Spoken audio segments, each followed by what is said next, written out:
Dead body મળેલી હતી. Dead બોડીની પોઝિશનને જોઈને પોલીસે લાગ્યું કે આ મર્ડરનો બનાવ છે અને તાત્કાલિક એની અંદર મર્ડરની એક એફઆઈઆર દાખલ થઈ છે. હવે આની અંદર અનઆઇડેન્ટિફાઈડ ડેડ બોડી કોની છે તેને શોધવા માટે અને આનું મર્ડરર કોણ છે તેને શોધવા માટે બે અલગ અલગ ટીમ્સ બનાવવામાં આવી અને બંને દિશાની અંદર તપાસ હાથ ધરવામાં આવી.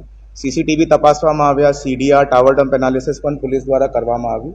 આ વખતે આ ક્રાઇમની અંદર સીન ઓફ ક્રાઇમ તરફથી એક પોલીસે ચાદર મળી હતી. તે ચાદરની અંદર એક ડીમાર્ટનું બારકોડ લાગેલો હતો, જો કે એકદમ જ નવો લાગતો હતો, જેનાથી એ પોલીસનો અંદાજો આવ્યો કે ભાઈ કદાચ આ ચાદર જો છે તે મર્ડરના 1 કે 2 દિવસ અગાઉ જ ખરીદવામાં આવી હશે.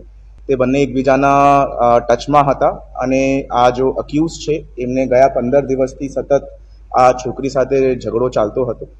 અક્યુઝના કહેવા પ્રમાણે એમને આ બીક હતી કે આ છોકરી એમને છોડીને કોઈ બીજા ઇસમ સાથે જતી રહેશે.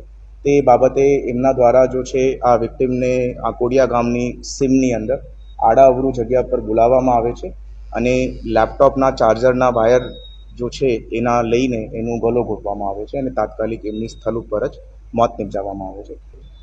જો આરોપી છે તે આ છોકરી સાથે જેટલું પૂછપરછ પોલીસ દ્વારા પ્રાથમિક દ્રષ્ટિએ થઈ છે, he got attached with this girl અને એમનું કહેવાનું એ છે કે ભાઈ જો છોકરી મારાથી વાત કર્યા વગર રહી નથી શકતી and she is avoiding me right now, એ પોતાના ફોન ઉપાડવાનું બંધ કરી દે છે, પોતાની વાત કરવાનું ઓછું કરી દે છે. તો એ જો ઇન્સિક્યોરિટી છે તે ઇન્સિક્યોરિટી એમને પરેશાન કરતી હતી કે એમને લાગતું હતું કે ભાઈ આ છોકરી જો છે તે મને છોડીને કોઈ બીજા છોકરા સાથે જતી રહે.